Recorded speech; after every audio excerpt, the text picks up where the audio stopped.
novedosa.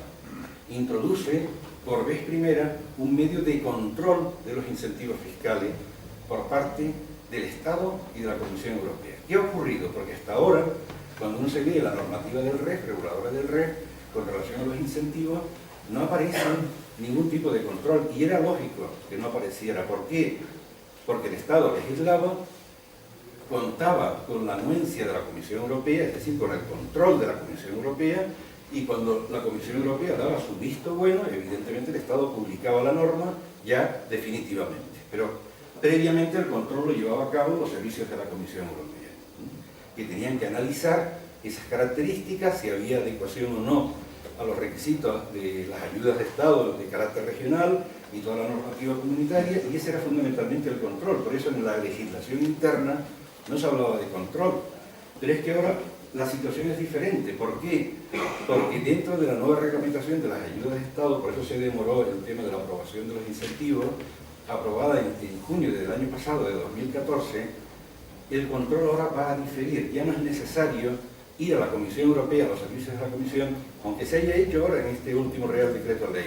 Pero en realidad, desde el punto de vista del derecho comunitario y ese reglamento del año 2014, lo que ocurre es que va a haber un control, por decirlo de alguna forma, a posteriori. Esas son las directrices generales. Dentro de estas directrices generales usted puede articular una serie de medidas, y esas medidas, siempre que se cumplan con los requisitos establecidos por el derecho comunitario, se van a entender que pueden ser ayudas compatibles con el mercado común y, por tanto, autorizables, entre comillas, por las instituciones comunitarias. Y eso es lo que ha ocurrido ahora. Pero ha ocurrido, además, que el Ministerio, cuando redacta el Real Decreto Ley en una materia específica de control, dice lo siguiente. En el caso de la deducción por inversiones, específicamente, la deducción por inversiones es al que está, en definitiva, pensando el legislador. ¿Qué ocurrirá? Pues ocurrirá que cuando se declare, dice la norma, el decreto ley, una ayuda de Estado, de las comprendidas en el REF, ¿se entiende?, se declare ilegal por parte de la Unión Europea, la consecuencia será que el sujeto no podrá seguir disfrutando de ninguno de los incentivos previstos en el REF. ¿A qué atribuyo yo esa norma tan específica y tan clara con relación a los incentivos fiscales del REF? Yo la atribuyo honestamente, es lo que pienso, a nuestra denuncia respecto de la ley. Es decir, el Estado lo que ha hecho es una huida hacia adelante, no ha querido reconocer que la deducción por inversiones es una norma que es una auténtica ayuda de Estado, no lo ha querido reconocer, ha huido hacia adelante, ha dicho expresamente que la deducción por inversiones se sigue manteniendo con esa modificación que muy antes se refería de ampliar el plazo, ¿no?, de poder compensar el importe de la deducción por no existir cuota, pero está diciendo en definitiva que sigue siendo un incentivo fiscal, que no es una ayuda de Estado de mínimo. Yo no sé realmente lo que va a ocurrir, porque no soy adivino, pero puede ocurrir que la Comisión, o los servicios de la Comisión, como antes les leía, puedan llegar a la conclusión de que efectivamente la deducción por inversiones sea una auténtica ayuda de mínimo. Y si es una auténtica ayuda de mínimo, pues ya veremos qué es lo que ocurre. Pero una de las consecuencias fundamentales de que pueda ser declarada como una ayuda ilegal es que, yo no estoy pensando en las pequeñas y medianas empresas, pero sí en las grandes empresas, que sí que pueden incumplir los mínimos de cuantía que están previstos en el derecho comunitario, y nos podríamos encontrar en la situación ya en que se han encontrado otras empresas españolas cuando tienen que devolver ayudas ilegalmente percibidas. Perdonen que me haya extendido quizás un poco. Muchas gracias.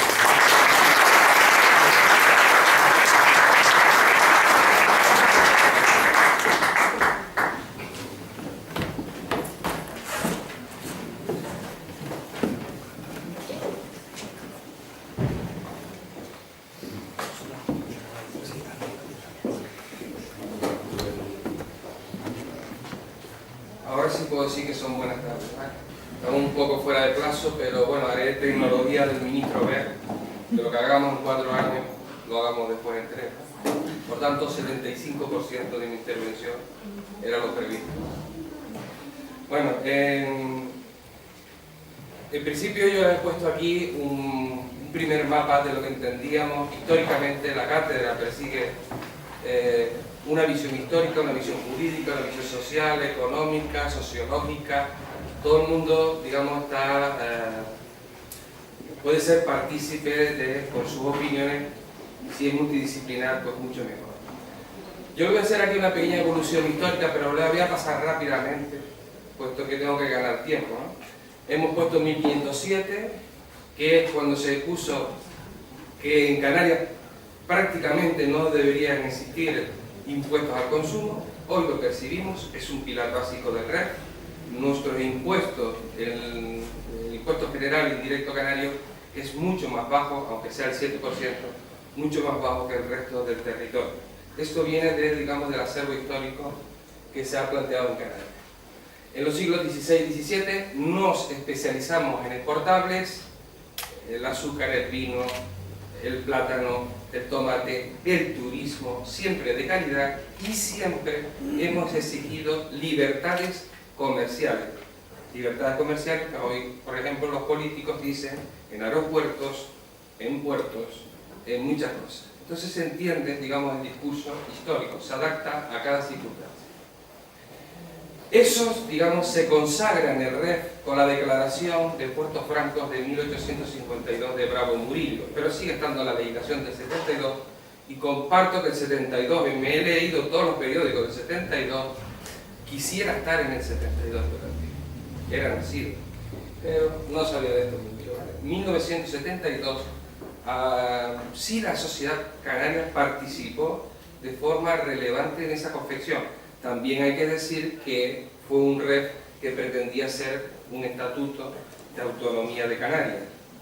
Faltó 3 añitos para que muriera Franco, En el año 91, después de una trayectoria un poco complicada de cómo deberíamos adaptarnos a la Comisión Económica Europea, hay también un discurso si realmente deberíamos habernos introducido en la Comisión Económica Europea, discurso complicado ahora de volver para atrás, pero en el 94 se plasma, digamos, el cuarto y se consolida el tercer pilar del REF. El tercer pilar, que es la parte económica del REF, lo que todos percibimos. Cómo se nos va a bonificar a todos los ciudadanos el transporte, las mercancías de los empresarios, la energía, etc. Y tengamos discursos coherentes. Señores políticos, sobre todo, discursos coherentes, porque uno lo escucha, y a mí no me parece muchas veces discursos coherentes.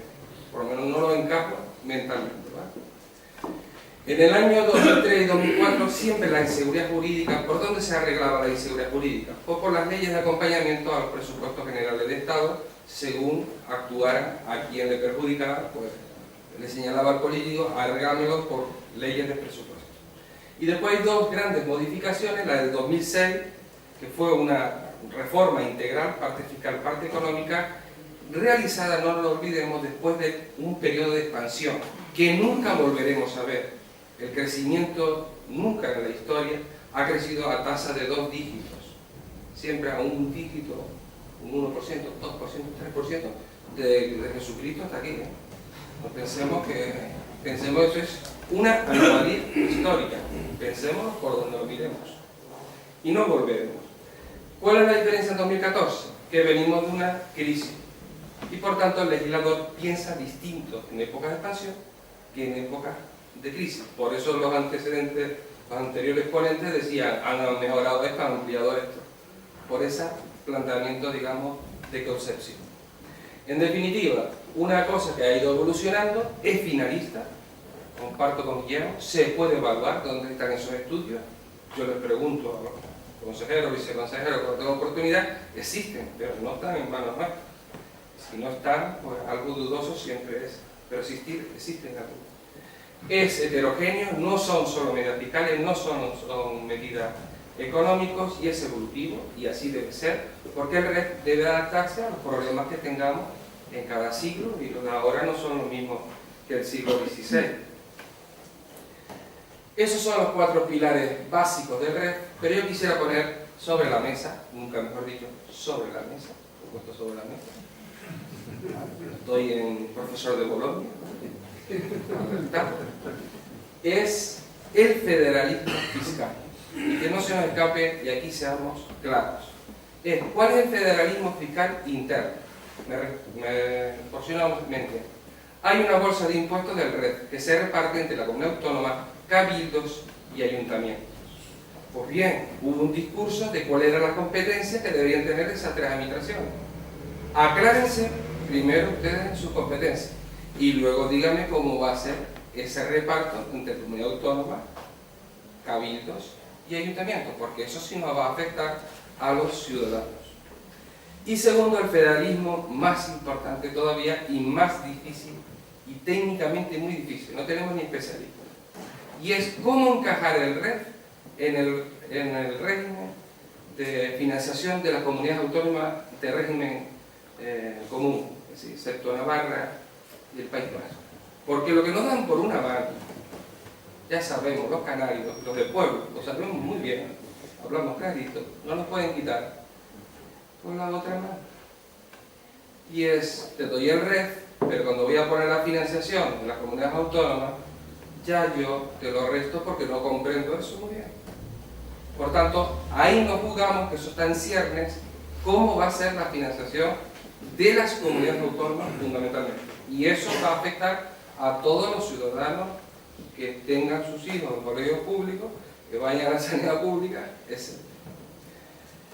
En cuanto a la imposición indirecta, una parte del RED es la más básica, la histórica, que es la del consumo. Ya la reforma la hicimos, pasó desapercibida. En 2009 nos dieron capacidad normativa a Canarias en exenciones interiores, en el IGIP, en el AIEM, y para establecer los tipos impositivos. A que todos recuerdan cuando pasamos del 5 al 7.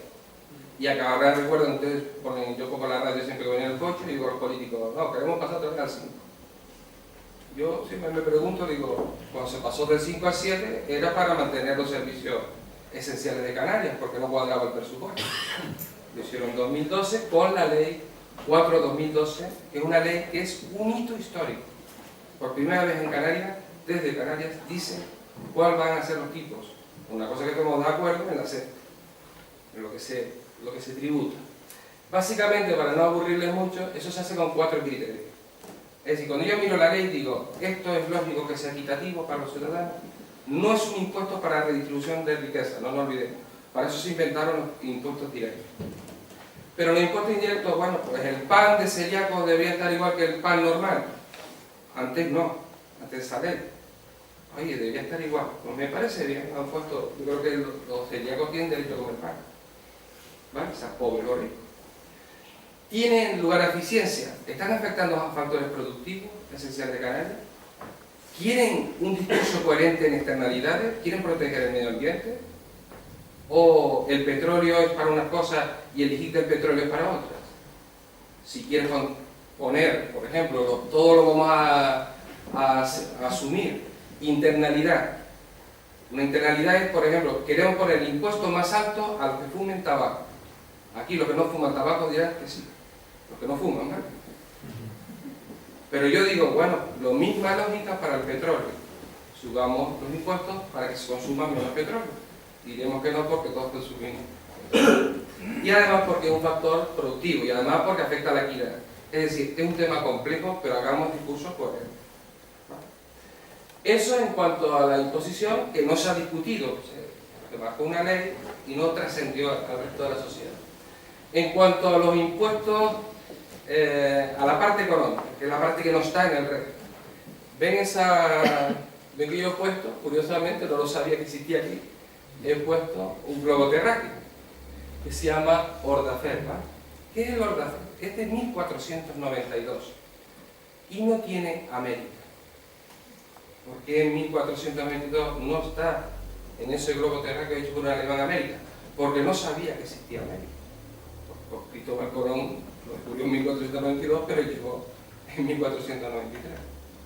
Bueno, entonces se enteró más tarde y no lo hizo, evidentemente. Pero, digamos como si a Colón lo hubieran secuestrado la armada portuguesa que lo intentó en Azores, ¿no?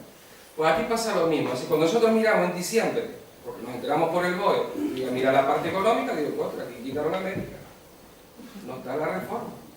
Un real decreto no está la reforma, aquí falta algo que ha pasado, a los que nos estudiamos estos temas, a nivel académico, para explicárselo a nuestros estudiantes que van a trabajar.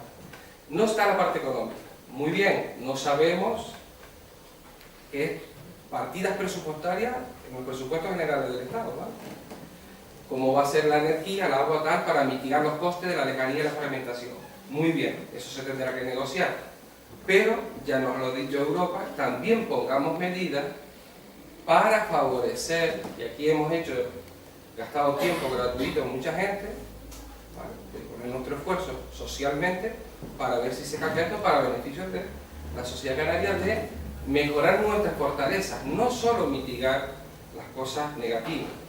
Por ejemplo, en energías renovables, que va a existir, en I+D de biodiversidad, que Canarias tiene mucha potencialidad, ¿qué se va a poner? Etcétera, etcétera. En desarrollo de capital en las universidades, ¿qué se va a poner? Esa sería la idea en cuanto a las medidas económicas. Si llegan tarde, pero llegan con novedades, personalmente yo solo agradecería. Y bueno, valió la pena que lo separara. Pero si llega tarde y es igual o menos, que me lo explique. Yo no lo entiendo como canario. No lo entiendo. No sé cuál fue la lógica de la negociación. En cuanto a las especialidades, en primer lugar, ¿ven esta curva aquí que baja? Es la ayuda del Estado de la reserva para inversiones en Canarias. Es una magnitud procíclica. ¿Qué significa eso? Que cuando estamos en expansión, crece en expansión. Y cuando decrece a partir de 2007, la crisis, pues decrece que actualmente es solo 66 millones de costes para el Estado, ¿vale? En términos netos. Pongo 2012 porque es el último dato publicado. En septiembre publicarán el de 2013. La deducción por inversiones en Canarias, Guillermo, es mucho mayor, que porque se están acogiendo a la reserva para la deducción por inversiones en Canarias. La bonificación es mayor que la reserva. ¿Cómo esto era antes de la crisis? Pues 584 millones solo en la reserva, ¿vale? Es para que vean la intensidad de la crisis, cómo ha afectado a las empresas. Ahora bien, si miramos la ley del REF por páginas, la mayor parte de páginas, ¿dónde están? En la reserva para inversión en Canarias.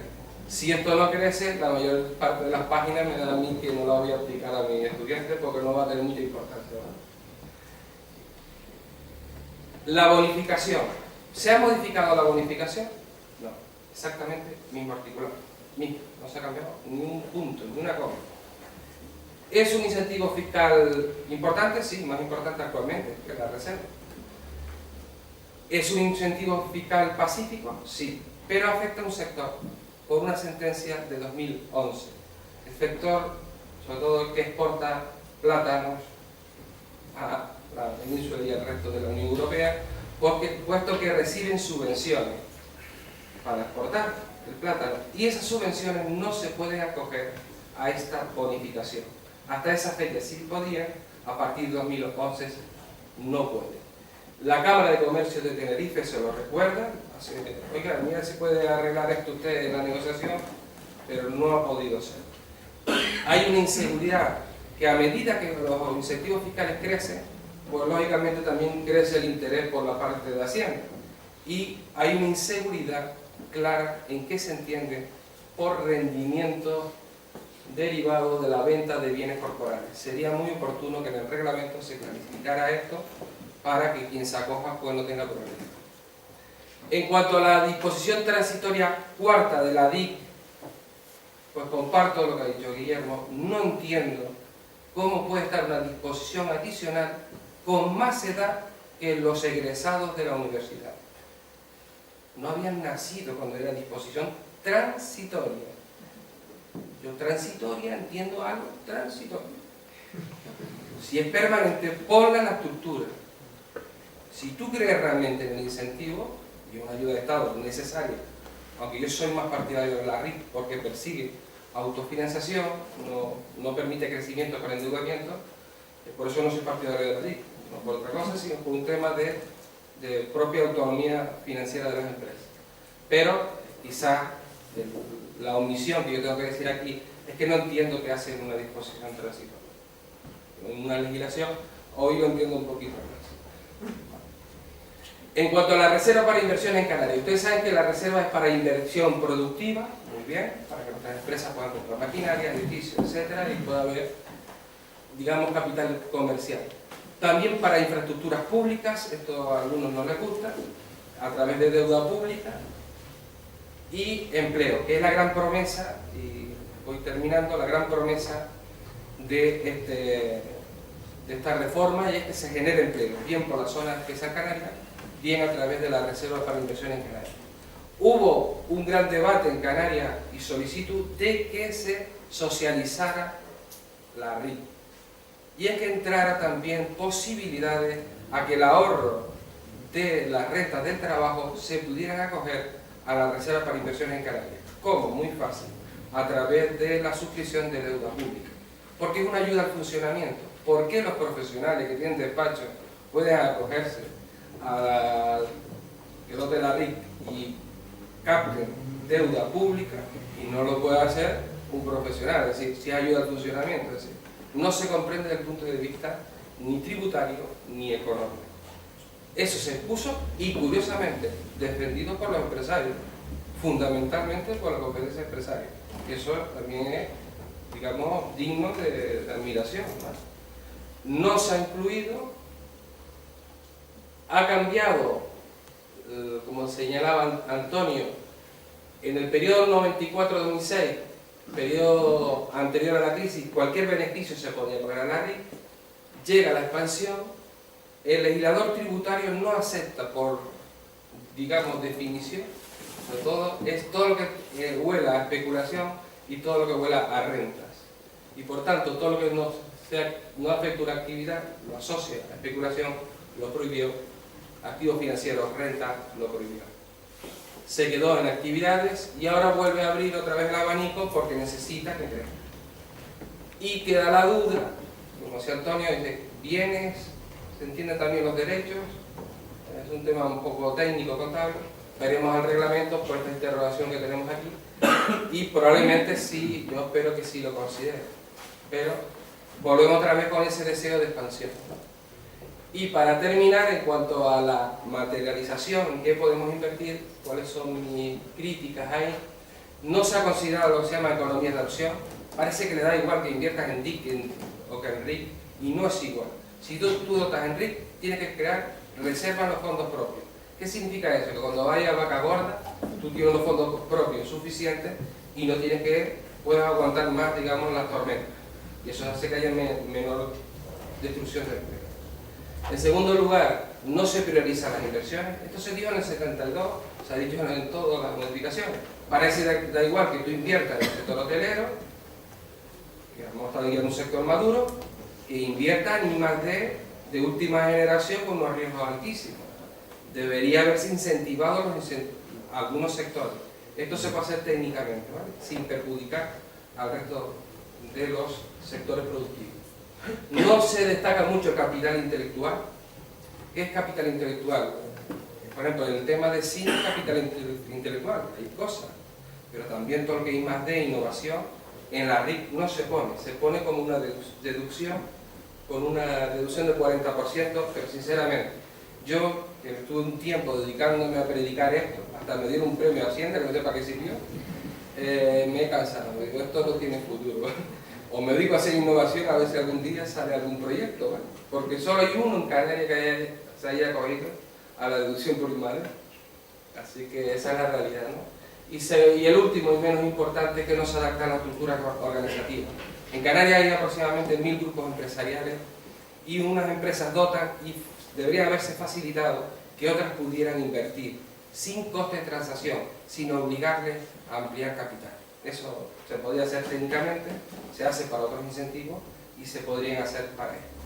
Y perdonen que lo hayamos retrasado un poquito y quedamos, si hay tiempo, no lo sé, aunque sea 10 minutos, porque sé que la hora es un poco retrasada, para las preguntas que ustedes consideren oportunas. Pues nada más y quedamos...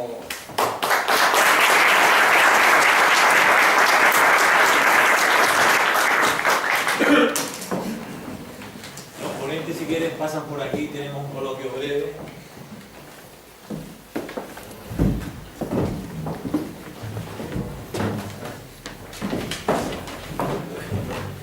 Bien, hemos cubierto nuestro objetivo de tiempo en 2 horas. Hemos explicado una materia densa.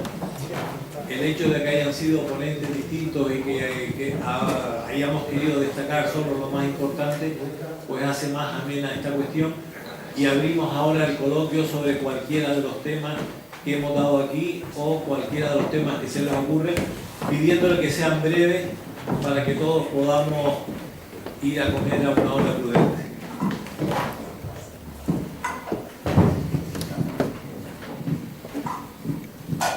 Quiero aprovechar la oportunidad, Guillermo, si no te importa, cuanto a una cosa que has dicho que yo creo que es muy importante para el futuro, repasarlo muy bien, pues a ver cómo acaba con la deducción. A futuro, la deducción sí queda dentro de la cobertura de control de las ayudas, porque precisamente las han acumulado en el límite del 10 o del 17,5% junto con las demás ayudas al funcionamiento, ¿no? Con lo cual, de cara a futuro, la discusión de si es mínimo o no es mínimo sí que debería quedar superada, cuando digo a futuro, digo a partir de enero del 2015. Bueno, yo en mi intervención no hablé de los límites, que efectivamente es otro medio de control, que es otro medio de control además fundamental desde el punto de vista de las personas que nos dedicamos al tema del asesoramiento fiscal, porque va a ser en buena medida, no digo ya responsabilidad, ¿no? Pero sí que va a ser fundamental ese control nuevo que establece la ley. Evidentemente está el control de comprobación de la administración con la declaración que tiene que presentar cada empresario o cada beneficiario del incentivo fiscal. Pero yo creo que también esa cuantificación, que es un límite máximo, diferenciando entre actividades industriales y actividades de otro tipo, ¿no? Que es el 10% y 17,5%, si mal no recuerdo, ¿no? Es un límite de control también muy importante, ¿no? Pero lo que tú estás planteando, Antonio, yo creo que sí, eso es verdad lo que tú dices, porque estamos hablando de un límite cuantitativo y las ayudas de minimis, si por algo se caracterizan, es porque tiene un máximo de cuantía la ayuda, ¿sí? Que no puede superar, aunque dependiendo también de si son empresas de transporte o no, pero en general una empresa que se acoge a una ayuda de minimis tiene, si yo mal no recuerdo, un límite máximo de 200.000 euros anuales, no, perdón, en 3 ejercicios fiscales consecutivos. Desde ese punto de vista, pues, puede ser que tengas razón en eso que dices, ¿no? Pero yo lo que me temo es que si la comisión decide de oficio, como yo leí, continuar investigando en el tema de la aplicación de la DIC, puede llegar a la conclusión que habrá determinadas empresas que se hayan acogido el beneficio y que efectivamente no superen la cuantía legalmente establecida por el propio derecho comunitario. Pero otras, ya Andrés nos estaba diciendo el importe de las cuantías en las dotaciones, en concepto de, perdón, las dotaciones no, en concepto de acogerse a la deducción por inversiones, se correría, a mi juicio, un riesgo cierto o bastante fundado de que pueda ser declarada por la Comisión una ayuda ilegal. También es verdad, y todo hay que decirlo, que no es alarmante eso. ¿En qué sentido? Si efectivamente la Comisión continúa con su actividad, yo, en mi opinión, lo más probable, si llegara a la conclusión, y yo estoy señalando, ¿no?, el motivo de la denuncia, lo normal, en mi opinión, es que se dirija al Estado español, al gobierno español, y le diga, modifique usted esa situación y se acabó, ¿sí? Sería lo más que podría ocurrir, ¿no? Hablando ya de palabras mayores, supondría, lo otro ya sería muy grave, ¿no? Pero ha ocurrido en España, ¿no? Con la industria naval, en fin, con determinados supuestos, ¿no? Tenemos 2 cuestiones, vemos. Buenas tardes. La pregunta es también bastante concreta. Era para ver si entre los miembros de la cátedra o en la cátedra se había discutido sobre un tema que está dando bastante que hablar, se ha puesto bastante en boga últimamente, que tiene que ver con la doble aduana canaria, ¿no?, derivado del tema del comercio electrónico. Se ha puesto